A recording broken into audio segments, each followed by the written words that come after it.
Shri Ram Jai Ram Jai Jai Ram Om Shri Ram Jai Ram Jai Jai Ram Om. Hey everyone, so happy you can join us for the Love Everyone podcast with your hosts Govind Das and Rama Chandra Das. A conversation of love, devotion, and walking the path of Bhakti Yoga. Hey everybody, welcome. The Love Everyone podcast, episode 12. My name is Govind Das. And my name is Rama Chandra Das, and we're your hosts, and we are so grateful to be together once again. Hey, brother, looks like you are back in America. Can you tell that from what you see behind me? I could just tell. Yeah. I see, it looks like orange trees. And you're definitely not in Europe or England anymore. I can tell for sure. Yeah, we got back. We got back after circling the globe for 4.5 months. We got back on Monday. And yeah, and it's really interesting because me and my wife, we wanted to keep the travels going and keep the tour going, but our kids were just ready to begin school and be back in the rhythm of life, and I think some quote unquote normalcy. So we're looking at signing leases and getting them in schools that start next week, and back in the matrix. Wow. Yeah. Well, and this is the day and age of kids get what they want, right? It's completely changed. It is back in the day, I think when we were kids, we pretty much had no say. I had no say. Yeah. People And couldn't even talk about it. People say like, I don't know what are we having for dinner? Well, let's check with the kids. My mom, did your mom ever call you up and say, "Hey, Ira, sorry, What would you like for dinner tonight? Yeah, what would you like for dinner tonight, honey?" Like I just got what I was Yeah. given, and I was happy with it. So it's a different time, and who knows I can't judge one way or the other better, but uh I'm sure that your California friends are happy to potentially have you back in the zone. Yeah, it's interesting. Yesterday um we were down in Encinitas where we're looking for places to live, and we got back to Venice Beach where we're staying at a friend's house, and it was about 5:36 p.m. And I had forgot that the big Rath Yatra Hare Krishna festival was happening in Venice Beach. I mean, I knew about it all week, but in my mind, I was like, oh, I can't be there because we're going to be, down in Encinitas. And we got back, and my son was like, let's go play some basketball. Let's go play some basketball at those famous Venice Beach courts, which were just like a block or two away from. So I got my whole basketball outfit on, my hat backwards, my shoes tied up, and my sports clothes on. And we start getting closer and closer to Venice Beach. And the women are wearing, everywhere we look, women are wearing saris, and guys are in their kurtas, and everybody's got their tea locks on, and marigolds are draped around everybody's neck. And I was like, oh my gosh, Vrindavan has come to Venice Beach. And then I was like, oh, it's the big Rath Yatra festival. And so I sent my son to the basketball courts, and I walked over to the kirtan and had about an hour of chanting the Maha Mantra, which was Nice. really There nice. in your basketball outfit. In my basketball outfit as well too. And was able to see some friends that I haven't seen in a long time, which was really great. That's nice. Yeah, we don't have one of those up here in Seattle. There's a very, very small one that they do, but it's nothing like the one you guys do down there in LA. Yeah, it's a huge thing. I guess they say it's the oldest running festival in America.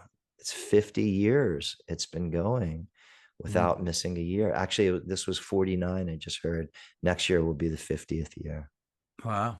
Yeah, pretty Amazing. cool. So we have our first kirtan next Sunday, which will be really, really nice. I mean, for me, and I have to believe yourself, it's like, it's just all based around the kirtan. Like, okay, whatever, looking for places. When's the next kirtan? You That's know, it. when can I sing again? That's it, Um, just like that's our divine purpose. And that's our seva. So I've got a 2-week gap right now, so I'm oh, bracing myself. So oh I had 2 over the weekend though, so I feel a little like I built up a little resistance, but then still now I got 2 full weeks. yeah. I gotta muddle through. Right on. Well, look, let's just have a brief moment to talk about the new album that Oh, Rob and Melissa have released. I know a few weeks ago we talked about the single Hari Om that came out, but the whole album was released last week. The story of Sita and Ram, and everybody, do yourself a favor, whatever platform you listen to this beautiful album. It is like exquisite, like mantra music at its best. And I'm just so proud of you. We listened to it all weekend driving back and forth from from San Diego back to LA, or LA to San Diego, San Diego back to LA. And it's just delicious, brother. It's mm. really great. Congratulations. Oh, thank you. And I just want to mention to the listening audience that I did not pay Govindas a dime to say what he just said. That was completely unsolicited review. So yeah, we're really happy with it. And it's out. It's out there in the world. The story of Sita and Ram. Mm, So, which is, for those of you that know me, the story of Sita and Ram is without a doubt my favorite story. And the story behind the name is um, pretty simple. The title track is called "The Story of Sita and Ram," and when I first played that melody for Melissa, she said, "It sounds like you're telling a story." mm, So I said, "Oh, well, let's call this the story of Sita and Ram then." And then when we were looking for a title for the album, we knew we wanted it to be about love, but all the ideas we were coming up with just sounded so cheesy, they're mm. like gift of love or give love, or we The had Lovebirds. the lovebirds, or an offering of love, or all these things. They just Yeah. sounded they just were not grabbing us, and but then we started looking at the title tracks, the names of the tracks, thinking, oh, maybe one of the names, and we thought, oh, maybe call it Hari Om. Okay, maybe call it Namo, you know but those were just kind of like, didn't see, there was other albums already called Namo and other albums called Hari Om, and then when we saw the story of Sita and Ram, it was like, well, what's the greatest love story Mm, ever? It's the story of Sita and Ram. So the love is there. In fact, the love, it's this more like prema, this divine love. Um, but in also something that maybe, people always warn against, like the long record title like that, and but at the same time, maybe it'll catch people's ears, and mm. they'll think, oh, what's that? The story of Sita and Ram. That sounds interesting. I'll give it Uh, a listen. I think it's beautiful. I Mm. mean, look, my two favorite words in any language in the world are Sita and Ram. So naturally, but I think it flows. I think it flows really well. And that is my favorite song on the album. Is it? by far. Yeah. Uh, Wow. I love that melody, and I think it's great. What do you think my favorite song? Second song favorite? well, I think for sure the Discovery Chalisa. No, No, no, your no, second favorite song, uh, Namo. no. No, I, you're gonna have to tell me. I'm gonna I'm just saying from a listening perspective. right. I think the Narayani song is really just, oof, just something so deeply emotional in that song that I Um, was feeling. And obviously it's just where I am. I mean, I love every song, but uh, that one really, really got me as well. oh, that's great news. Melissa is gonna love hearing that because that one was like on the fence right up to the end. Like Mm, she just couldn't get it the way she wanted it, and that's mm, that was out of all the songs, that was probably the most like Melissa influenced, yeah, yeah. in terms of even the creation, like she came up with the melody and and was just feeling like, and we did some last minute recording. Like we were done with the mix. We were just about to start mastering. We were, and we had to call everybody up and say, we're sending more tracks. Mm, And we added some new vocal pieces and et cetera, to get it to where Melissa wanted it. And she was really, really nervous about it. But so she's gonna love hearing that. tell her it's captivating. Really, it Um, just really sucked me in. wow, And I that's kept listening to it throughout the weekend. It's very deep. It's very deep, mm. deep track. All Yeah. Well, right. Well, congrats, man. And thanks, brother. may this album just stream far and wide on this planet and touch so many hearts. Really, it's a very, very powerful offering. And I'm just so proud of you guys, and congratulations, because I know it takes tremendous, it's moving a mountain really Mm, to put that out in the world. And it's something I was thinking about actually this weekend, is that when you release an album, it's kind of a historical thing microcosmically, in your own story of life. It's what you're leaving behind. And I think it will be, any album that we release, it will be around a lot longer than we will. And and that's pretty powerful. So congrats. mm. Well, thank you, brother. Have a listen, everybody. The story of Sita and Ram. Yeah. Robin, Melissa, Spotify, Amazon, wherever you stream music, wherever. I have this whole Leela now with my Hanuman Chalisa album that's coming. What's the Like, Leela? I'm just like really tired. I got back to America last week, and every day I've been working on it. And last week, and for years now, the title track is Home in My Heart. It's, what I feel is probably the strongest Chalisa on the album. And Krishna Das sends out an email last week. My new album coming out soon. Home in the Heart. Home in the heart. Maharaji just winking at me. Right? You can plan for 100 years, but you don't know what's going to happen tomorrow. Oh my God. You can't keep up with Krishna Das. So, I mean, he puts out like a new album every year, it seems like. Yeah, but I'm going to have to change it. So, Yeah. yeah.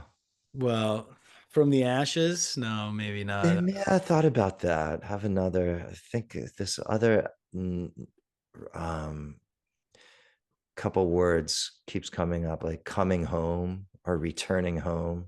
Uh-huh. Uh-huh. So, possible. Just looking at other options now. Yeah. Um, Make your home in my heart. I just don't know if I can Because do it's the home home. in the heart. Is that His what is it is? home in the heart. Home Yeah. in the heart. So I don't think I can. Oh, well, what Oh, will be, will jeez. be. But there's something else I wanted to talk about. Yeah, People please. What do you listening. got?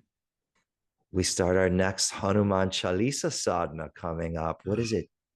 2 weeks from tomorrow. 2 weeks Yeah. from Tomorrow. tomorrow. Well, it'll be today because Yeah, we're releasing this tomorrow. So yeah, August 19th. August 19th. Wow.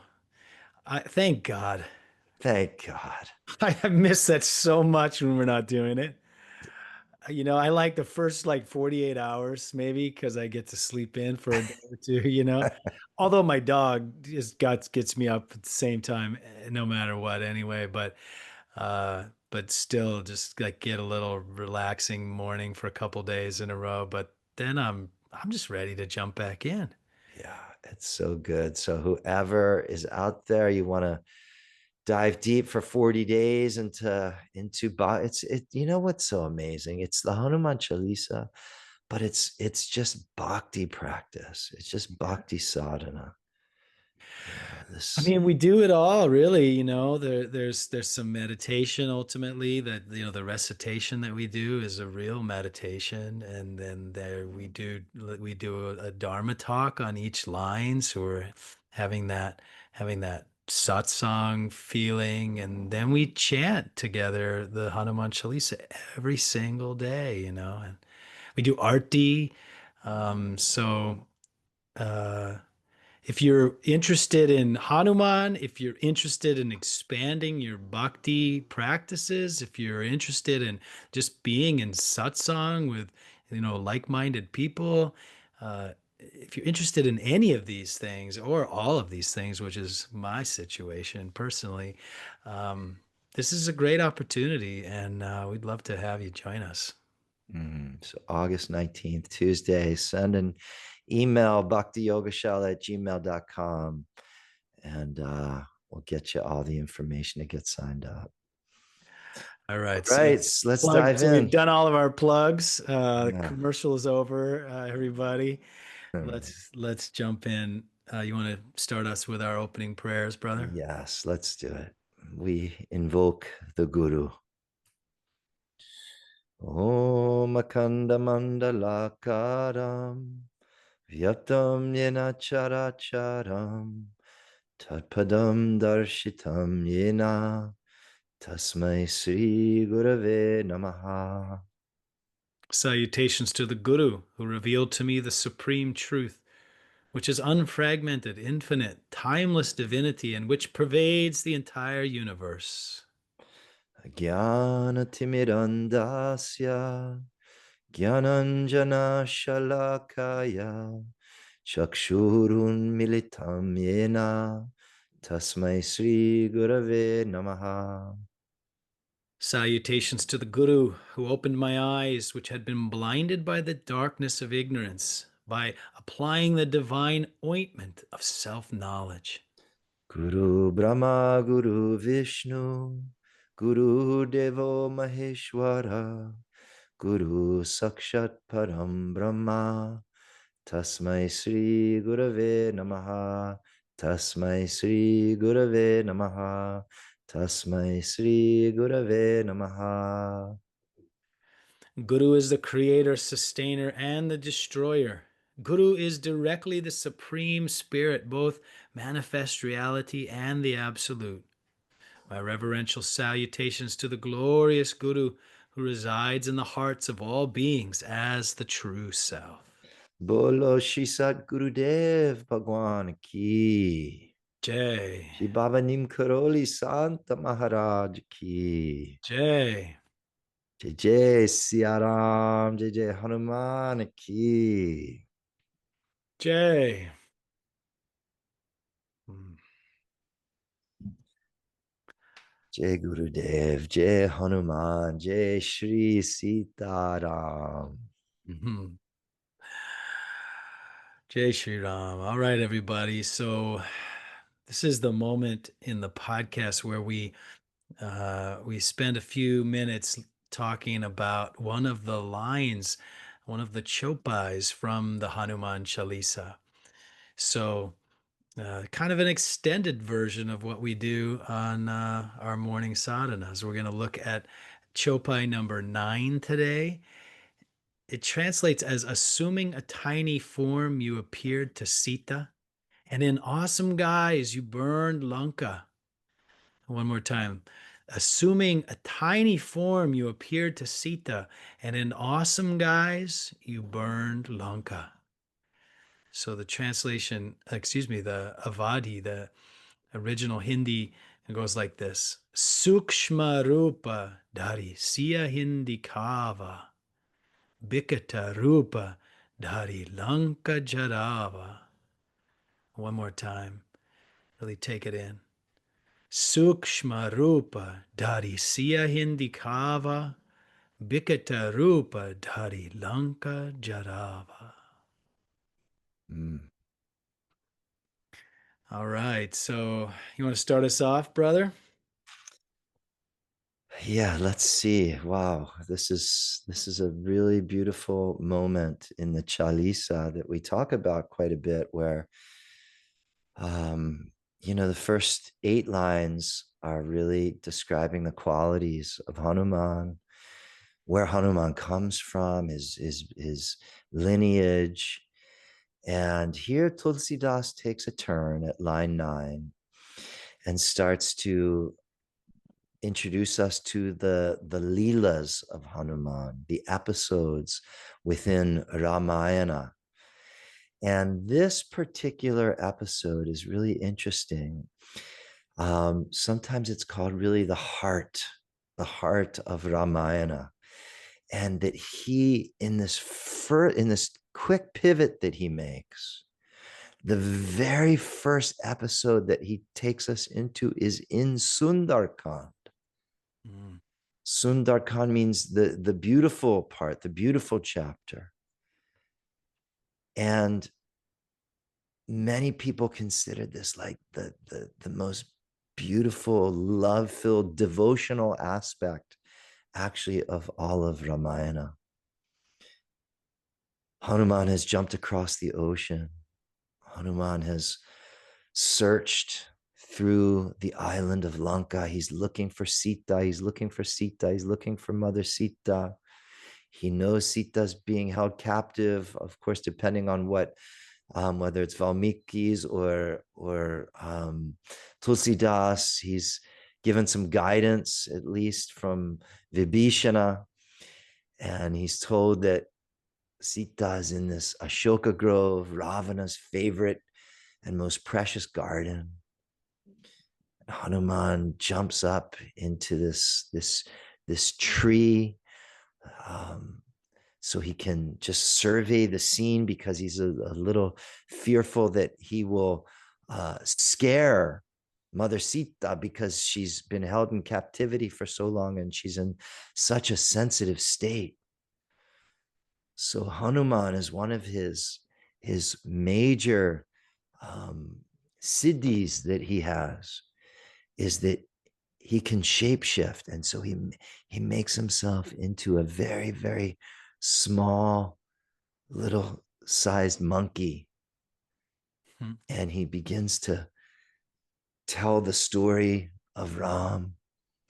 And then ultimately he jumps down from the tree and he appears to Sita in this little form, this precious little cute, think about this cute little innocent monkey, so he won't scare Mother Sita. And Sita at first, because she's in such a almost like hallucinatory state, because she's been verbally abused and she's been starving herself. She's been away from her beloved Ram. She doesn't even believe that she thinks that maybe this is Ravana who's come in a disguised form. But until Hanuman brings this message, and remember, Hanuman is Ramaduta, the messenger of Ram. Hanuman brings this message from Ram that I'm coming very soon and I will save you from the demon Ravana, and we will be reunited very soon. So Hanuman tells the story and brings this message, and Mother Sita starts to find a little glimmer of hope and faith in Hanuman's message. And this is why Hanuman commonly is described as Sankata Mochana, or the remover of sorrow. Mother Sita has been in this state of tremendous sorrow. And it's Hanuman appearing in this sukshma rupa, in this tiny form, and brings this message from Sri Ram that is like an alchemical part and aspect of all of Ramayana.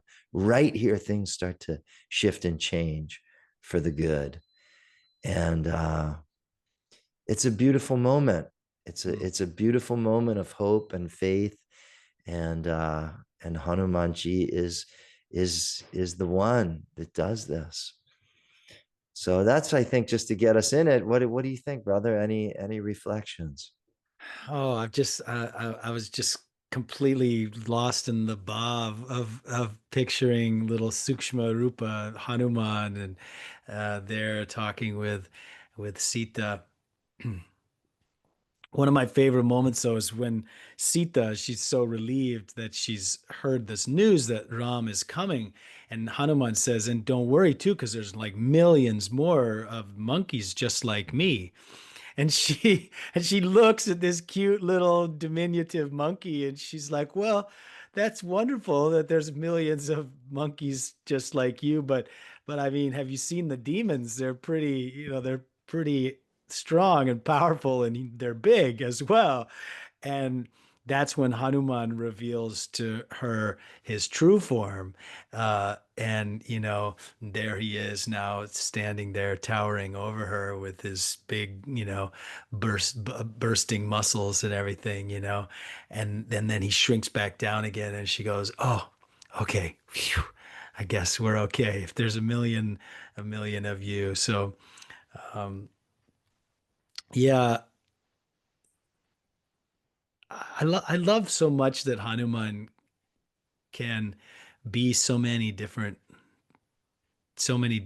ways. Do you know that Hanuman can be this sweet little Sukshma Rupa, and then if you look at the second part, now he's Bhikta Rupa, and this is when uh, it says here that he burns Lanka in this form because after he reveals himself to Sita, there's a moment when he thinks, oh, well, I could just fly Sita back.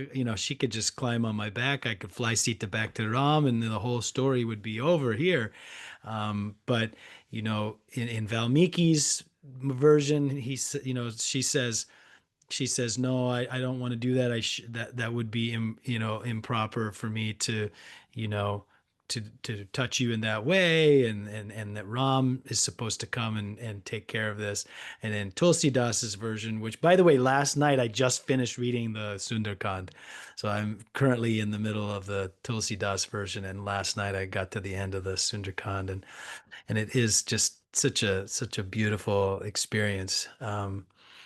But he says, well, no, I can't do that because Ram didn't order it. This is Hanuman's bhakti, is Hanuman only does what Ram asks him to do. And Ram said, go and find Sita and let her know that I'm coming.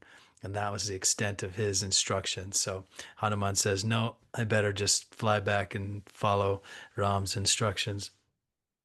But Hanuman can be this little sweet Sukshma Rupa, and then he can be this awesome, huge form, this Bhikata Rupa. And in the Bhikata Rupa form, Hanuman, who had just had his tail lit on fire by Ravana, uh, leaps from rooftop to rooftop in Lanka and burns the whole city down in this Bhikata Rupa. So it's like you've got that, just right here in this line, you've got that sweet, lovable Hanuman that just can just be the Sankat Mochan, right? And just relieve your suffering by giving you the message from God, essentially.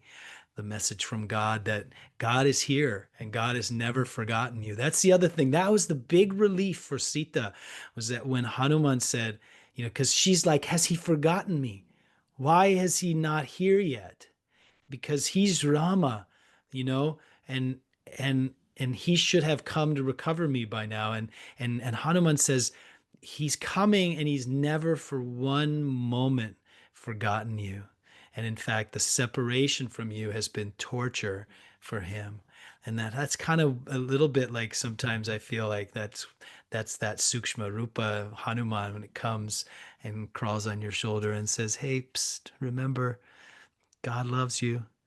God hasn't forgotten you. And in fact, if you want, I can show you how to get there. But then when the demons come storming in, Hanuman can grow large and strong, and he can destroy those demons as well. And we're going to learn that that's not even the limit, to his rupa ability. Rupa ability, is that a word? Probably not, but rupa ability. Anyway, so there's a lot of really sweet messages from this line. Yeah, when you were speaking, I was just thinking, and we've talked about this a bit, that we have all of these different changing states of being. And Hanuman will meet us Mm, wherever we are because he's such a shapeshifter. And we need different things at different times, different forms of his medicine. And he can bring that medicine in so many different ways depending on what we need. And as we've talked about, not only is he the greatest bhakta, the greatest karma yogi, the greatest jnana yogi, the greatest hatha yogi, all of these things. So, and we're so dynamic and continually changing. And wherever we are, Hanuman can bring us something to help us in our own journey, in our own suffering, essentially. that'd be nice. Wouldn't it be sweet to have a little Sukshma Rupa Hanuman? just just to hang out with, just like, hey, everybody, this is Sukshma Rupa Hanuman. Oh, I mean, I feel like I do on the energetic spiritual. Yes, we Wouldn't do. it be sweet to have one? Well, Ram Dass used to talk about, like, his imaginary, like, play character, his imaginary play friend that he would keep in his mind and his imagination. And yet there's something like that with this as Mhm. well too, that we have, but it's not just a play friend, it's an inner Mm, friend that we can always be with and hang out with. yeah. I like that play friend though thing, because sometimes I forget as an adult to play.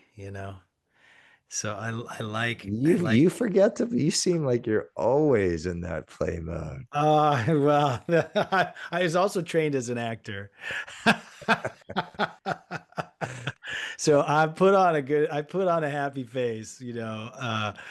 But no, I just, I think we cannot, no matter where we're at on the play spectrum, we can always have more fun. I think Mm, we can always take it a little lighter. We can always, I mean, maybe in relative terms, I'm pretty good at it.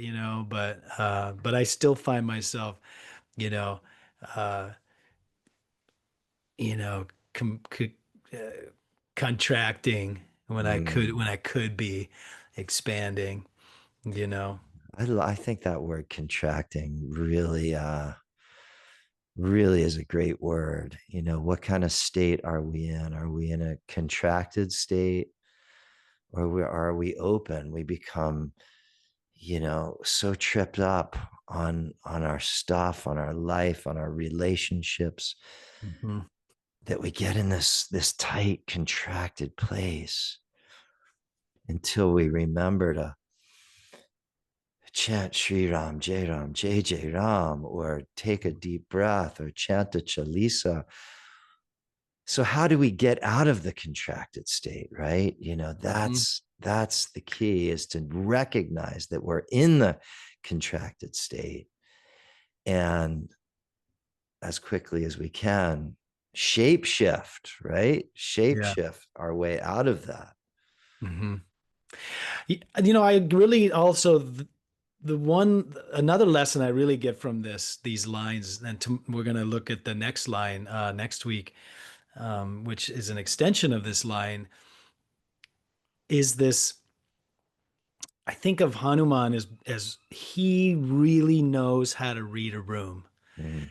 I used to do stand-up comedy, and we would always talk about being able to read the room. And even at a kirtan, leading a kirtan, you got to read the room. There's a very different experience being at a little house concert with, 10 people who've never done kirtan before, as opposed to maybe being out with 100 people who are like raring and ready to go. It's a whole different, it's a different practice, and certainly a different approach is going to be more useful. And being able to read the room I think, is a very, and this doesn't mean changing like you like who you are from the inside, but this is an example of that, is that I've always been really animated, and full of lots of energy, especially when I get passionate about something. And if I get into any kind of debate or whatever, I notice almost immediately, and people especially around me do as well, that my volume goes up. Mm. And next thing somebody's saying stop yelling, right? And I'm like, I'm not yelling. They're like, yeah, you are. I'm like, I'm not yelling. I'm just passionate. I'm just excited. I saw somebody wearing a t-shirt that said, maybe I even mentioned this last time, said, I'm not yelling, I'm Italian. No, we didn't hear that. Yeah, so anyway. And I'm not Italian, but but anyway, apparently I yell a lot, and I don't think about that, and I'm not angry. They're like, "Why are you so angry?" I'm like, "I'm not angry. I'm just intense and passionate, and that's who I am." And well, that works great for some of my friends, but for other people, especially, like, I'd really noticed this when with my in-laws, because Melissa's family is very different than my family. My family, we all just yelling at each other the whole time. I mean, according from the outside perspective, it just looks like we're all just yelling at each other. Um, and uh, but they were really intimidated because it brought up some stuff with, like Melissa's half has a half brother, and her dad, her stepdad, this guy's dad, um he used to yell, but in a really, like, negative way, and in a not very loving way. And so it brought up all this stuff. So when being around me, and I would just get passionate, and I would just get loud, and they would shut down. So I was like, well, I'm not going to stop being who I am, but I'm going to maybe try to read the room a little bit better, So that's just one little Yeah, example. and what is that? Just being sensitive, being conscious, being aware, right? That there's we're not the center of the universe, right? To see the bigger picture when we enter into a space, or there's a collective energy, that people are a group energy that people are part of. It's like, how can we harmoniously fit in instead of making it all about us? Yeah. It's a great life practice. Well, it really is. Yeah. Because especially, like, a lot of times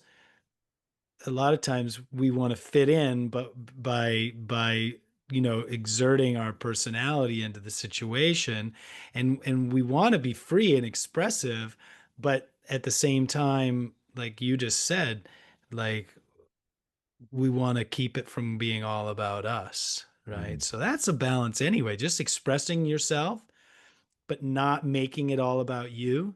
Yeah. And people say, "Oh, I'm just speaking my truth," and this can be really dangerous, I think, because does that mean at the expense of everybody else's truth, or Mm. Mm. listening is a big one. I remember recently I was looking at some symbology of Ganesha, and Ganesha has like a small mouth and a big ears Mm. because listen a lot, speak a little. Mm. Listen a lot, speak a little. Mm. I just thought that was a really, great thing, which I'm not very good at, Yeah, me neither. because I just barge in and I just like, Me neither. okay, I'm like, look around and I'm like, okay, there's no leader in this room. I nominate myself, you know, and what are you gonna do? Right.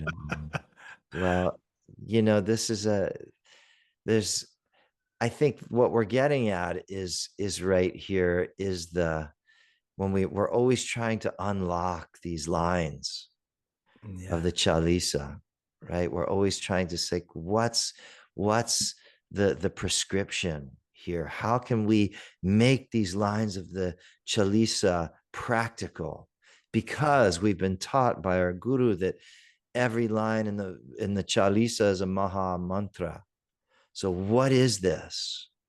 Yeah. And I think this is what maybe we can take from this is one, read the room, shape shift to align with the energies that are present, like Hanuman did, and also be tender and gentle and soft spoken in moments, but as well too be fierce and massive in other moments when it's needed, because life is going to bring us infinite moments for us to practice everything that we need to do to wake up to our true self. So I'm remembering a moment that I'd like to share that yeah, you were involved. It was about you. it's about me.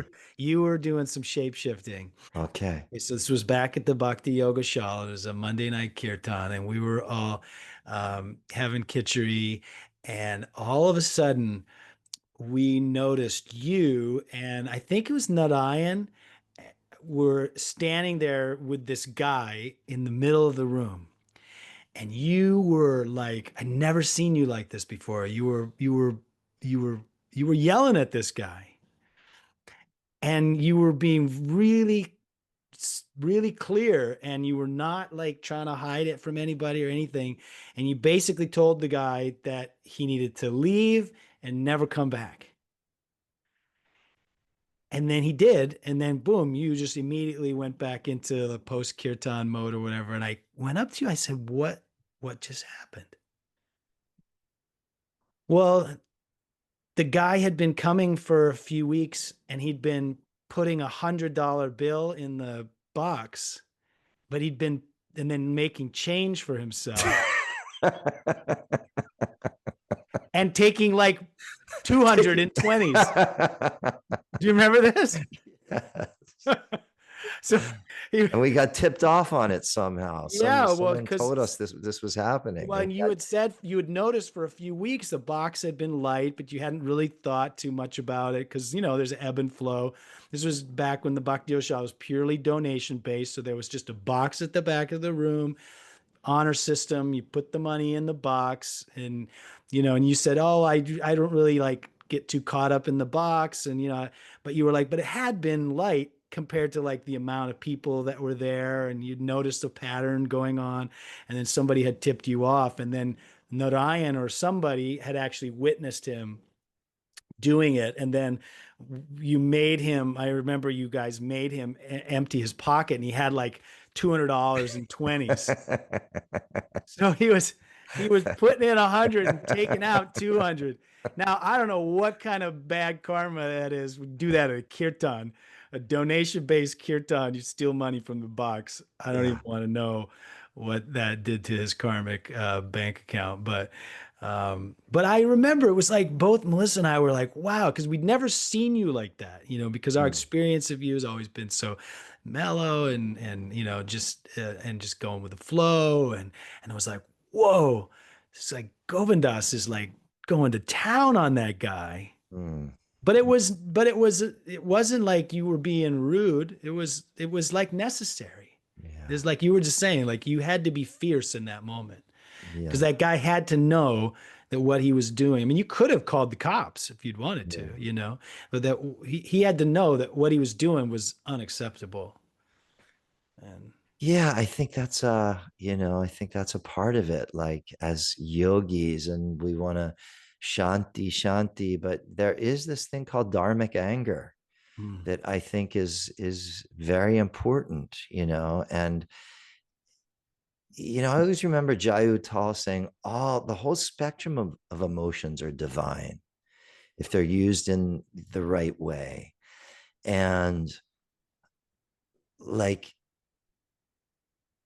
sometimes in that shape-shifting mode, we have to just be willing to go to those places as well too. Like, oh, I can't go there because I'm a yogi, right? Like, I believe that sometimes we need to go there to get whatever message across that needed to be gotten across. Maybe if I was a real yogi or a real bhakta, I would have said, oh, he probably needs the $220. Let him take it. I'm not there yet. yeah. Well, and but that's to acknowledge that the guy's stealing and to let the stealing continue. That's not dharmic. That's not dharmic. I don't see how that could be dharmic because ultimately he is maybe getting some immediate relief from the cash that he needs, or he thinks he's getting some immediate relief. But we know that the karmic downsides to what he's doing is never going to justify, the short term of that. So He may have been really rich in his pockets, but he would be really poor in his heart. no one's going to get really rich in their pockets by stealing from A donation-based donation-based kirtan. kirtans.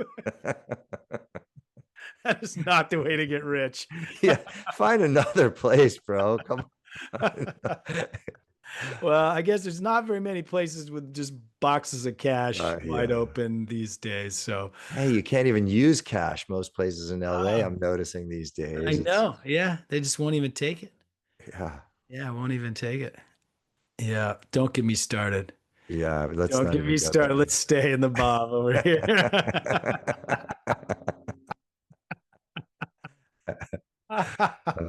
I'm gonna have to get all Bikita Rupa on you. Yeah, that and I think this is a great lesson too. There's so many things that we could complain about. What I'm noticing coming back to America, there's Oh, so many things that we could complain about.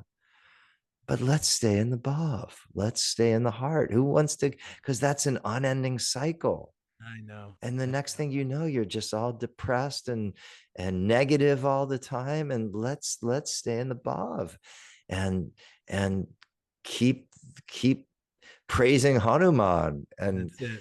yeah, I was talking, had a really interesting conversation over the weekend, but somebody was talking about like all this stuff that we complain about, right? All this stuff, like, our situation or the finances or the system or whatever. Like this is all like the world of Caesar, you mm, know? And then there's the world of spirit, you know? And we kind of have to live in this one world because, as much as you don't even want to play the money game, right? You have to, unless you want to just live on the streets, I suppose. But even then, those folks are still having to like eat, and they're gonna have to get food somewhere, and so they're gonna, I don't know, steal money from kirtans. or do whatever they can. Um, I'm not sure where I was going with this, but the end of this impetus of this conversation was just about like that we should be doing everything that we can be doing all the time to like maintain our focus, in the spiritual side of life, and that's the bhav, and that's the love, and we can complain about $22 club sandwiches Mm, all day long, but the club sandwiches aren't going to get any cheaper. I guarantee you that. yeah. And so you just smile, say Jai Shri Ram, pay for your club sandwich, Yeah. and move on, I guess. I was listening, there's a lot of music now that's putting Ram Dass quotes and Ram Dass talk on top of like this really cool sort of ambient, Yeah. techno-ish Yeah. beats. And there's a lot of it out. I was just like driving, in between my Rob and Melissa music this week of a load of driving because of traffic. I was sort of searching and finding all this stuff. And this one quote, Ram Dass, I heard him say, he said, on top of this awesome music, this like heart pulling music, he said, every second of every minute of every hour of every day of every week of every month of every year, and every year of every decade. All of it we can use for our awakening. So that means wherever we are, whatever we're doing at any second, moment, day, year, month, if we're complaining about it, we're not using it for our spiritual awakening. Hmm. And that it hit me very strong, like how much time I waste about complaining about stuff. Woo! Oh, yeah. Sounds that is that our hit of the day? Jeez. We had another one. We did have another one. Let's take the other one. Let's take the other one. Well, let's take another hit.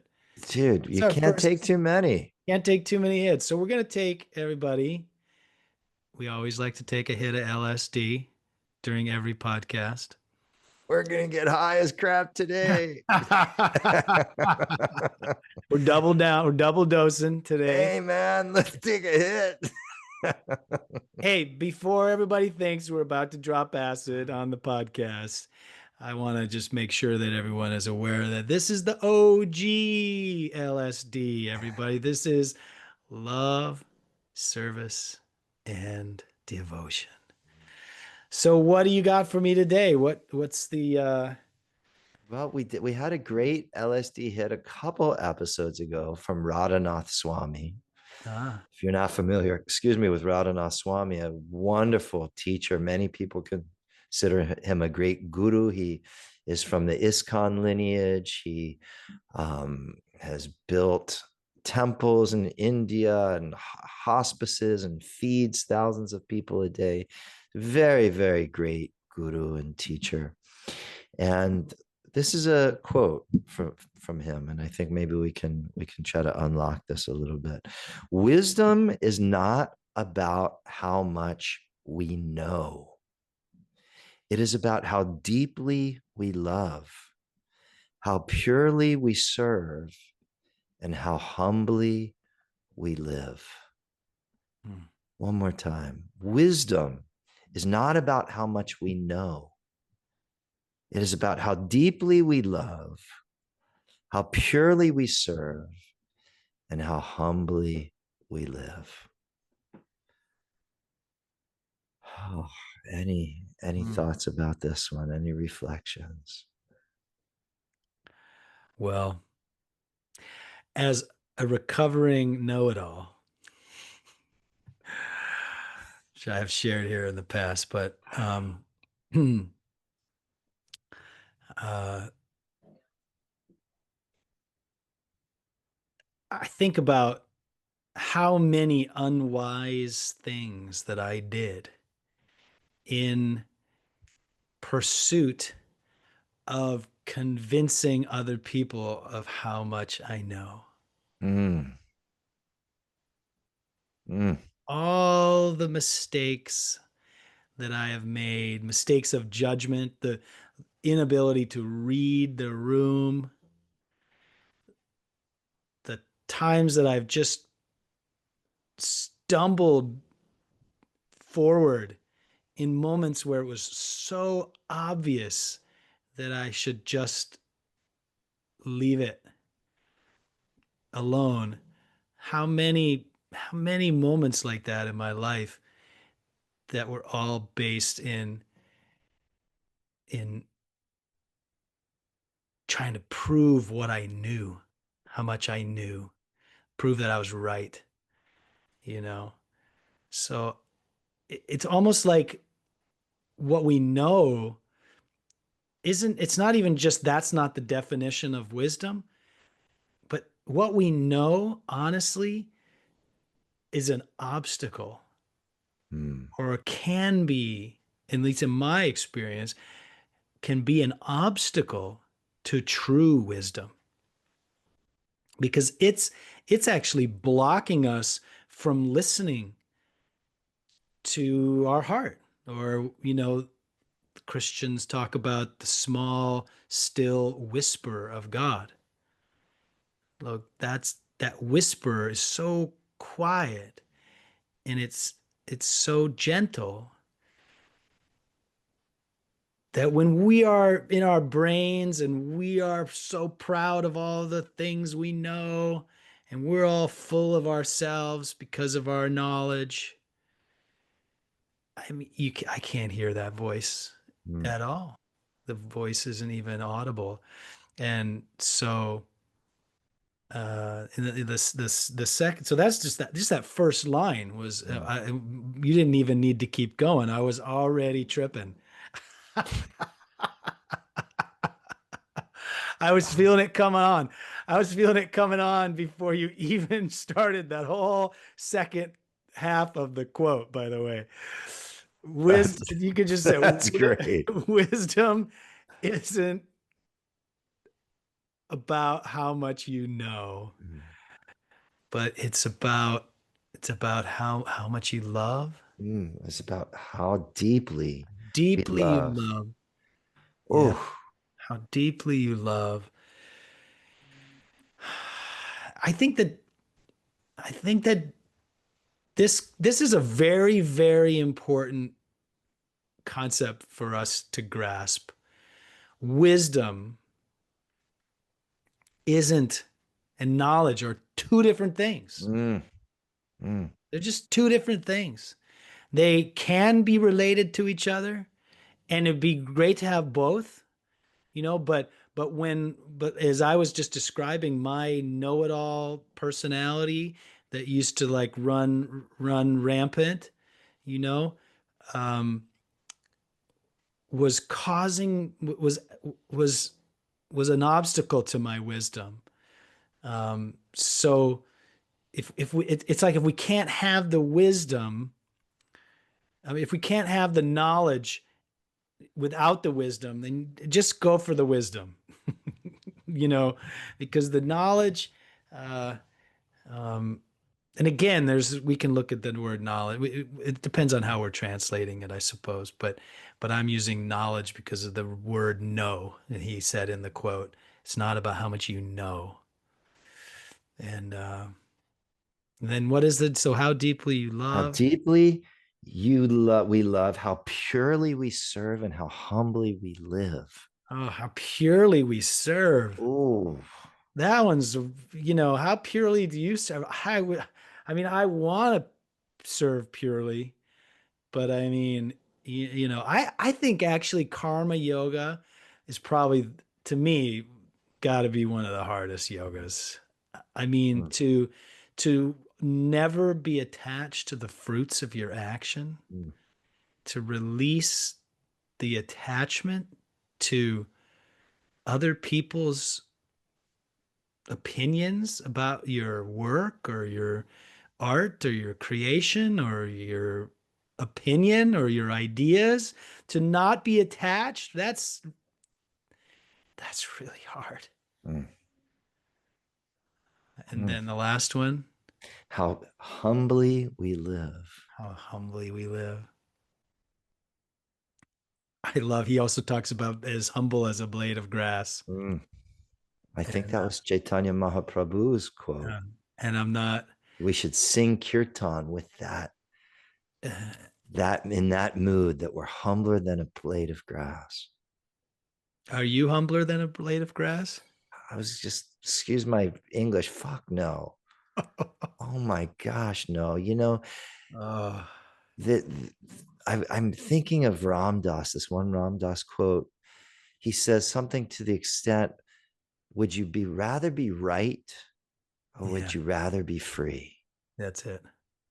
And in our needing to know and our needing to be right about everything, it's like we're putting a gel around ourselves, because there's that I, that me is in the center of the whole thing, that me. And when I think about this, you were speaking, I was thinking about Jaya Hanuman Gyana Gunasagara.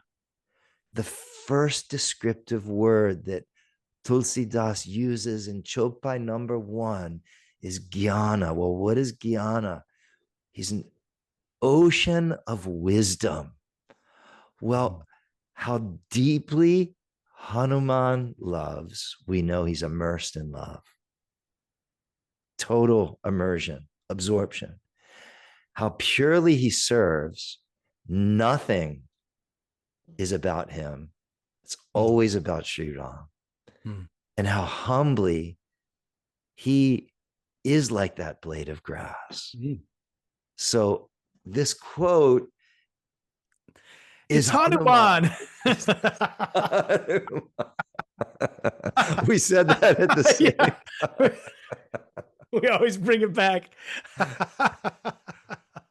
It is Hanuman, this quote. Oh, but you know, I mean, the messages have all these different forms, but it's not as complicated as we want to make it, is it? Yeah. It's just not as complicated as we want to make it.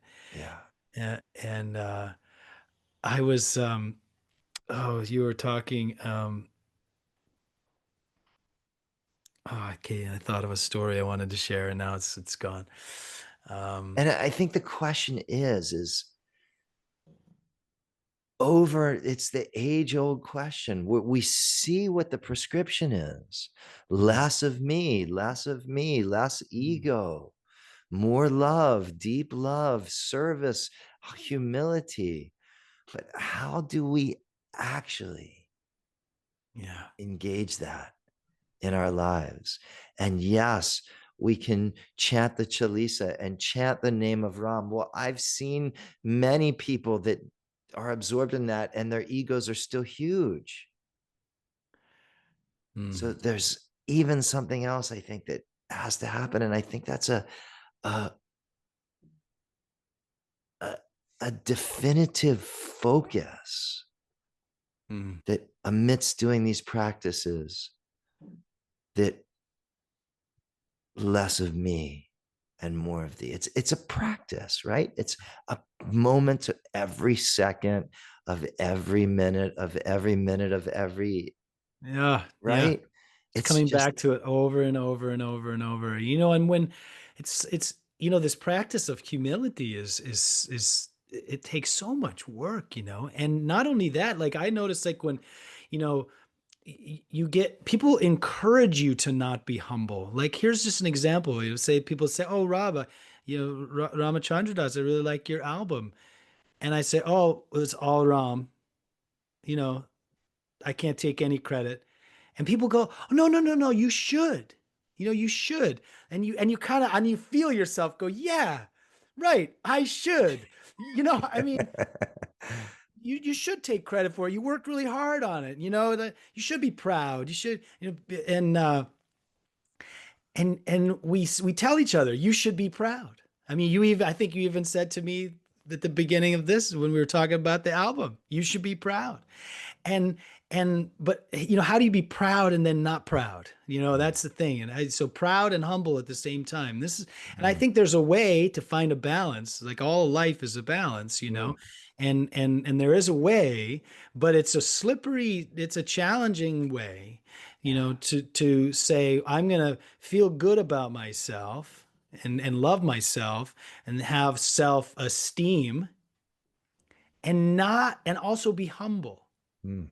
and also not be overly proud of my accomplishments, or to recognize where or I could say, oh, that's all Saraswati, I mean, like, but giving it up to something bigger. My goal is to not prove my greatness. Mm. My goal is to be a channel Mm. for spirit to talk through me or to sing through me or whatever. Whenever we have these conversations and whenever we do our chalisas in the morning, I have a little picture of Neem Karoli Baba right next to my computer, because I look at him and I say, Baba, what do you want me to say today? But I also, I see how important it is to feel good about yourself and to feel like, that you have something to offer. So how do you do that? It's a real tight wire. Mm. Well, I think we have somebody said to me recently, I love this little quote: divinely directed and divinely protected. So we see where we're going, we see what the goal is, and we just have to keep practicing. Yeah. And it's a lifelong practice, lifetimes of practice. And being a bhakta, Antakala Raghubara Pura Jai Jahanja Mari Bhakta Kahai. Like, what a gift to just be living this life as a bhakta. Yeah, it is. And to get to spend this time talking with you about this stuff as opposed to just calling you up and complaining about the price of club sandwiches and rent in Encinitas. Yeah, exactly. Right? Look, my computer's about to die, so Yeah, brother. Let's wrap it up. let's are you stable enough after taking your hit? Have you come down a little bit? No, I'm gonna be high all day, but I can do the closing You prayers. think you got it? I think I got it. Yeah. Right. All right. Oh. Loka samasta sukhino bhavantu. Loka samasta sukhino bhavantu. Loka samasta sukhino bhavantu. May all beings, including ourselves, be happy, be well, and be free from suffering. May all of our thoughts, may all of our words, and may all of our actions in some way contribute to that happiness, that well-being, and that freedom from suffering for all, including ourselves, including ourselves, including ourselves. Love everyone, serve everyone, feed everyone, and remember God. Bolo Shri Satgurudev Bhagwan ki. Yay. Baba Neem Karoli Santa Maharaj ki. Yay. Sankatamochan Hanuman ki. Yay. Ramaduta Hanuman ki. Jai Yay. Jai Siya Ram, Jai Jai Hanuman ki. Yay. Jay. Thank you, everybody. Thank you for tuning in, and thank you, Brother Govindas, for once again being here with me in the heart. Oh, brother, such a blessing. Always, everybody, type in Robin Melissa, listen to the new album on Spotify, The Story of Sita and Ram. And come join us for our Hanuman Chalisa sadhana starting August 19th. We love you all. Thank you so much for joining us. Ram Ram. Jai Shri Ram. Jai Jai Ram.